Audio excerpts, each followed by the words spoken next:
Hello, everyone. I would like you, first of all, to welcome you to this online forum and to thank you for joining. I hope that you will enjoy this presentation. William Labov, the American linguist and the founder of variationist linguistics, sociolinguistics, expressed the view that sudden changes in linguistic systems are associated with catastrophic social events like wars, invasions, revolutions, migrations, and epidemics. With this in mind, it would be reasonable to argue that COVID-19 is a force majeure event, an event that goes beyond the human power. And it is also a dynamic reminder that there is a causal connection between COVID-19 and language change. What exactly do we mean by language change? We refer to certain neologisms, the coinage of new terms. We can refer to pre-existing terms that they can gain new resonance, or even to morphological developments or decays that can occur. Blogging experts claim that it is a consistent theme of lexicography that great social change brings great linguistic change.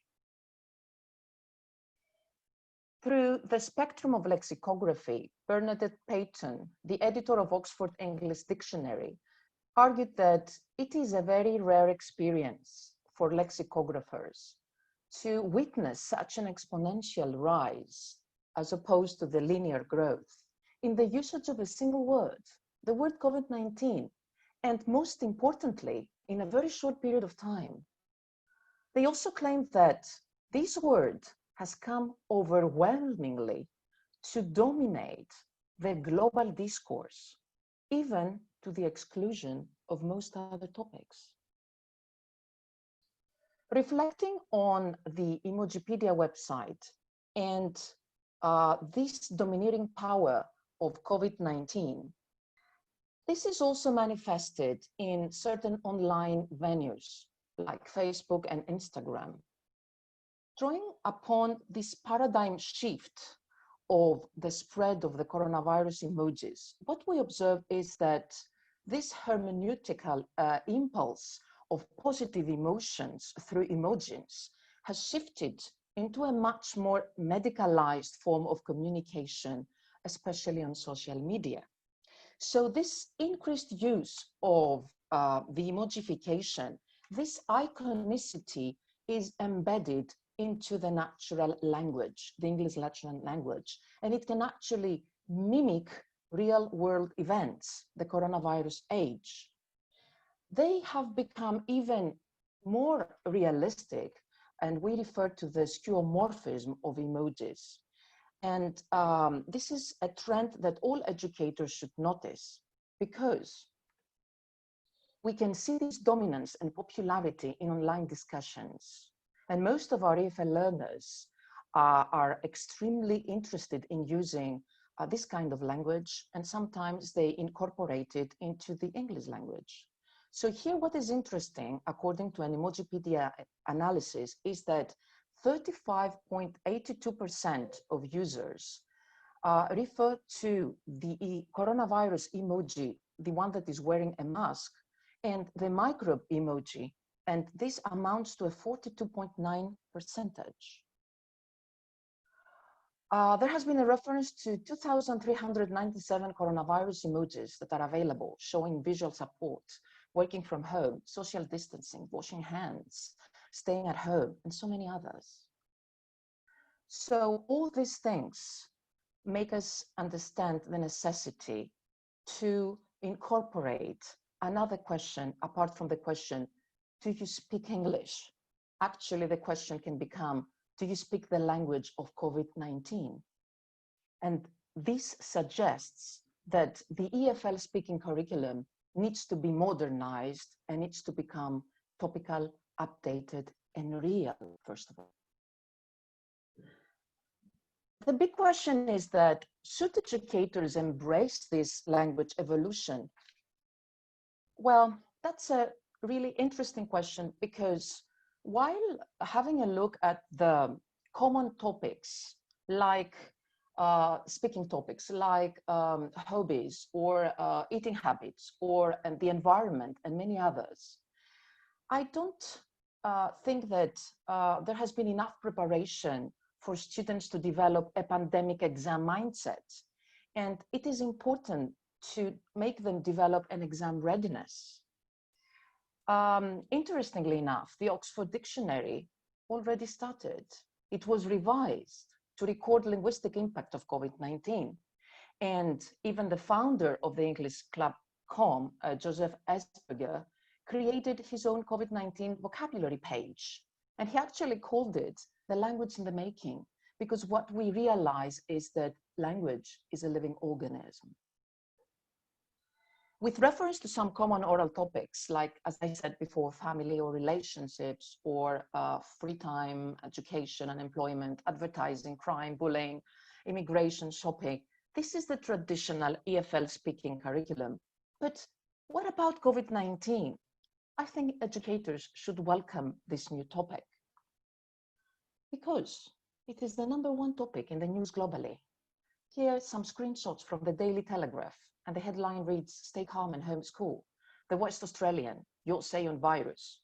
The Saturday paper, "The generation COVID-19 will scar." And The Guardian, "COVID-19 workers must be protected." So what would be the role of the 21st century language teachers?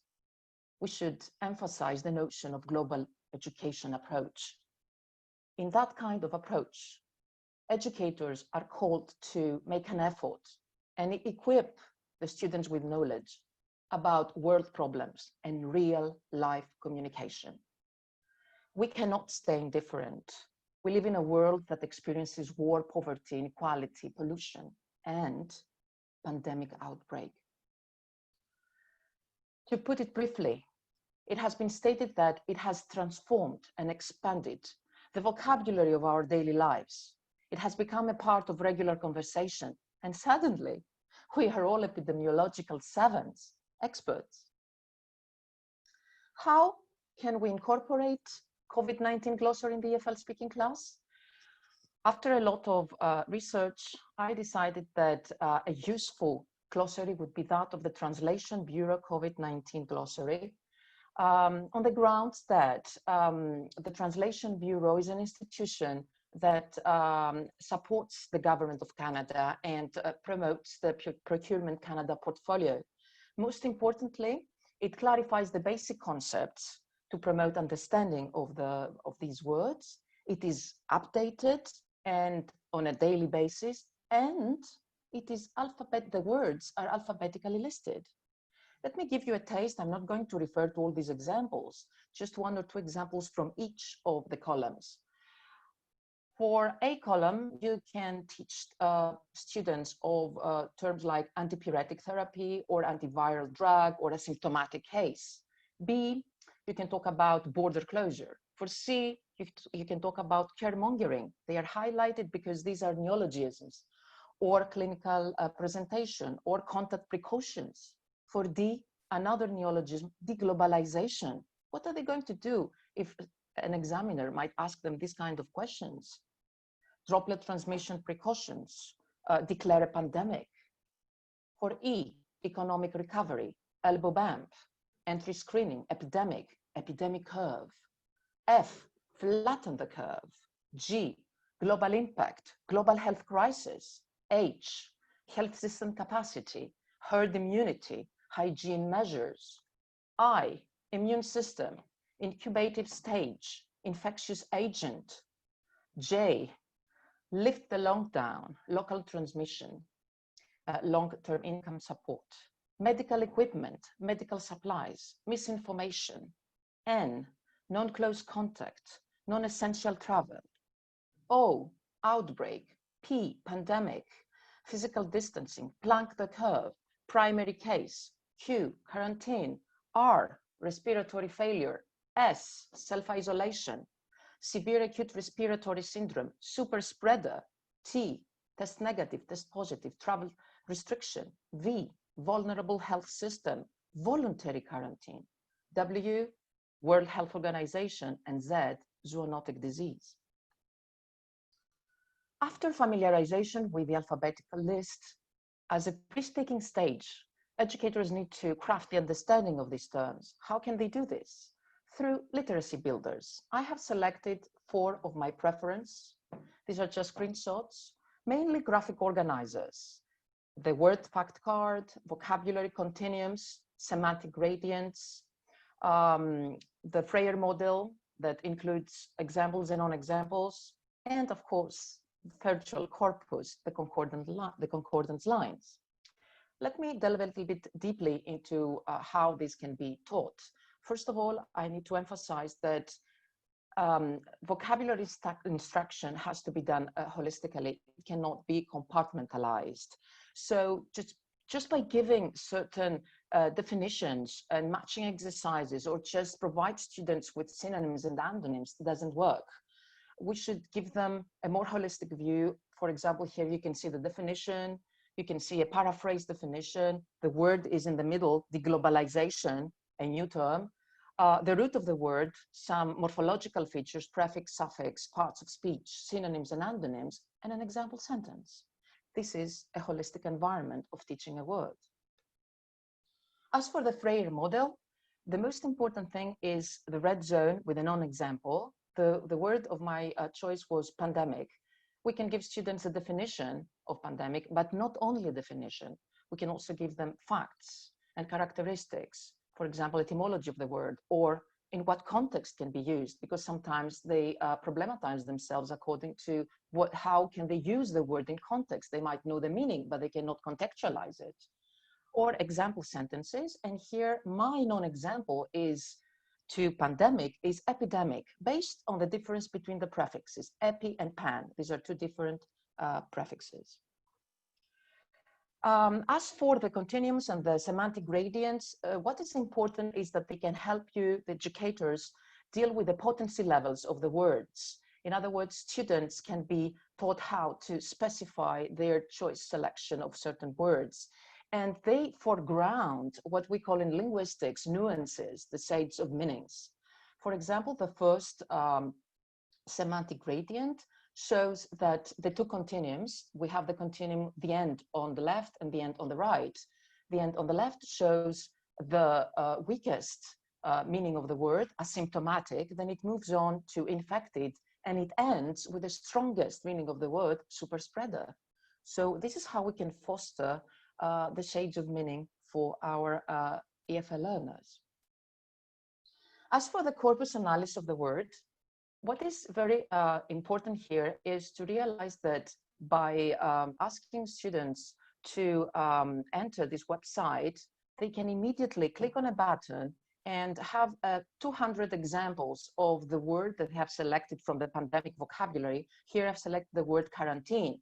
And it's just a screenshot. The moment you enter the real website, then you will see all the colors becoming brighter and a much more visible environment, linguistic environment.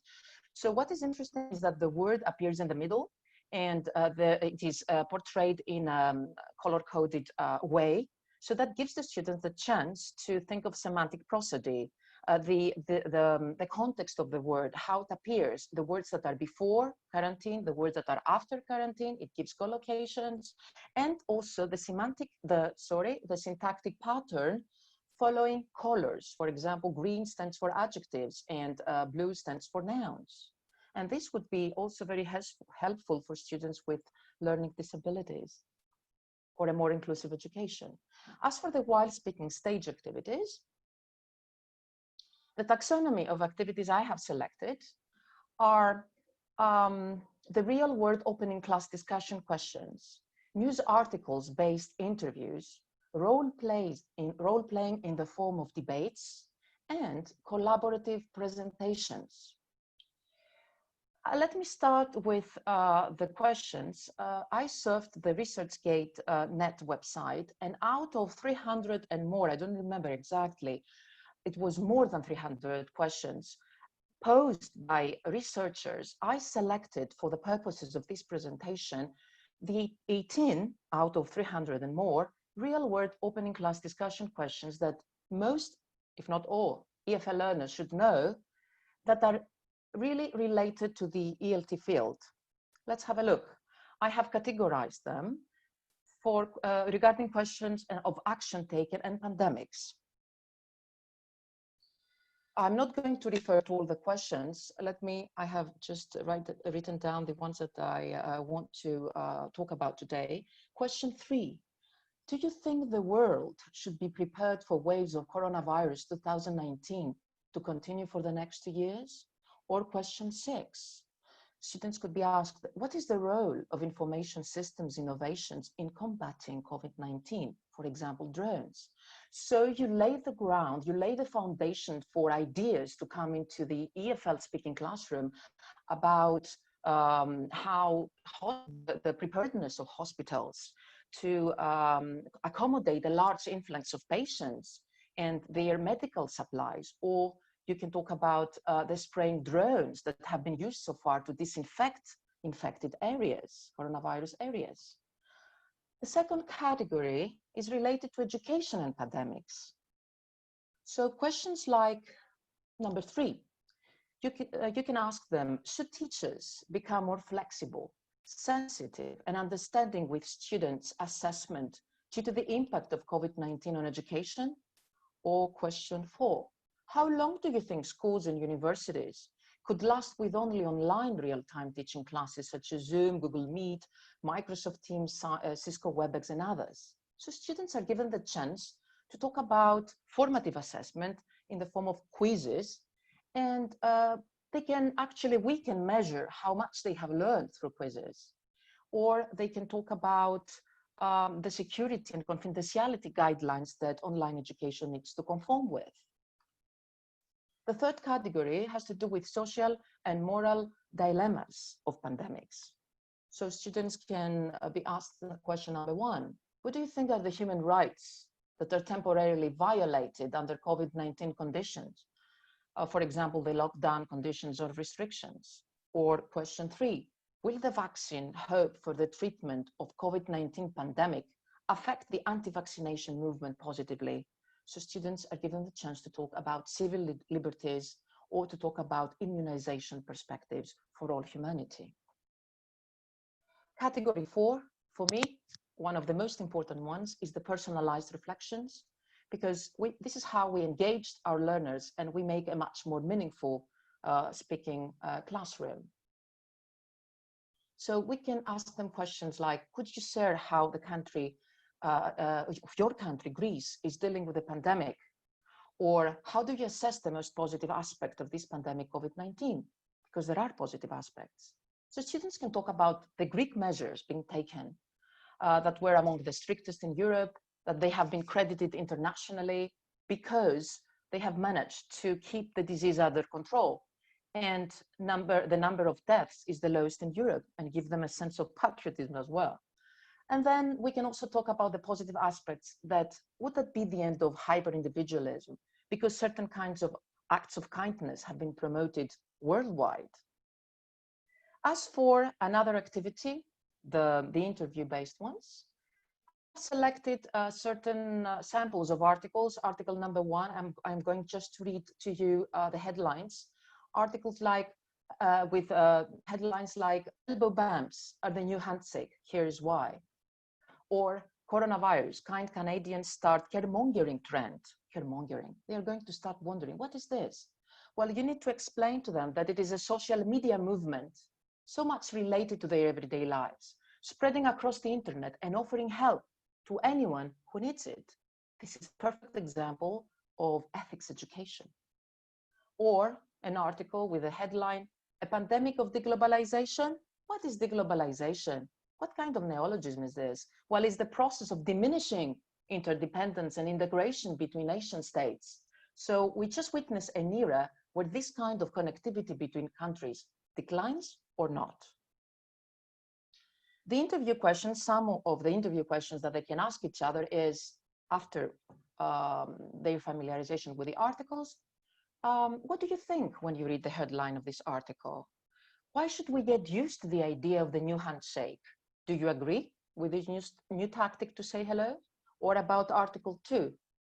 that was about the social movement, caremongering. Do you like reading this article? Do you agree that COVID-19 situation minimized hyper-individualism? What kind of questions would you like to ask people who have joined the social media movement? What kind of questions would you like to ask coronavirus scientists? Another activity would be pandemic role play. Let me show you. Here I have chosen these activities for this role-playing activity for a group of threes. So the roles mainly are played by a school principal, the owner of a shop, or a parent.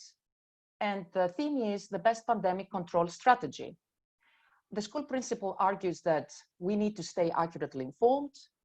The owner of the shop argues that social distancing, either through the form of staying at home or moving to the mountains, would be the best strategy. And the parent might say, well, for me, protective equipment and hygiene should be forwarded, and especially a 2-month supply. This is just a sample script layout. Let me show you the rationale. So the student here should start by providing a line of argumentation for his or her strategy. For example, that being informed of the latest news, it would be the best strategy, and then justify because the World Health Organization has actually given access to people to message the WHO with questions about COVID-19 and get quick answers for free. And then the student can justify why this is the best strategy by rejecting the other options. For example, that although hygiene helps, it is a good preventive measure, it has limitations if it is not used properly. And the same applies to social distancing, because the downside of social distancing would be a greater threat to society if we take into consideration people that suffer from other mental health disorders, for example, depression, loneliness, and substance abuse. So this is just a plethora of so many powerful words that can be brought into the speaking spectrum in your classes. About presentations, from my perspective, the best presentations are the ones that are done collaboratively. And some of the students, because we give them a sense of achievement if they share, and some students face difficulty in providing you with some, not all, with well-constructed presentations. So it would be a good idea to encourage them to use Google Slides, themes, and already made PowerPoint templates. But there they can synthesize, they can use ready-made material along with their own notes.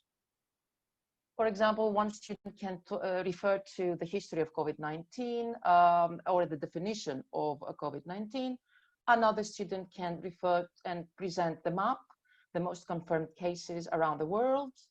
Another student can talk about the 5 countries with the highest number of classes and present some statistical and numerical references. And what about the post-speaking activity? I have selected a short-term memory quiz based on Article 1. So here students can try to recall how the words in the heavy type below were used in the article that they read. So they can check with their partners what would be the meaning, the correct meaning of these sentences that were contextualized. For example, in Article 1, there was no reference to the novel coronavirus that exists around the globe. There was reference that the novel coronavirus spreads around the globe. Let me make my concluding remarks by referring to some pedagogical implications. After all these slides and the presentation of these slides, what would be the bottom line? The bottom line is that educators need to help their students develop a greater understanding of all this world beyond the 4 classrooms, the 4 EFL walls of classrooms. And controversies, controversial topics such as coronavirus, they help them bring citizenship and the human rights education to life. So let our students review the COVID-19 facts. Let them conceptualize this kind of medicalized and militaristic COVID-19 language with examples of battle COVID-19 or we are the heroes because we survived, and applied in the classroom speaking community. Let them feel what is happening around the world. Because according to Scarrott and Davidson, 12, They said that the evolution of mass media has increasingly exposed children to sensitive issues which require demystification and discussion. And according to Kennedy, the goal of education is the advancement of knowledge, but most importantly, the dissemination of truth. So let's honor controversial topic in our classes like COVID-19 and be brave enough to ask our students, is the world ready for the coronavirus? And this is a great quotation that I am an advocate, and let me read it to you because it should be our reminder for after today's presentation. We should follow, we educators, we should follow the path of the unsafe, independent thinker, expose our ideas to the danger of controversy, speak our mind, and fear less the label of crackpot than the stigma of conformity. So let's be the sunshine of educational reform. Thank you very much for attending and listening.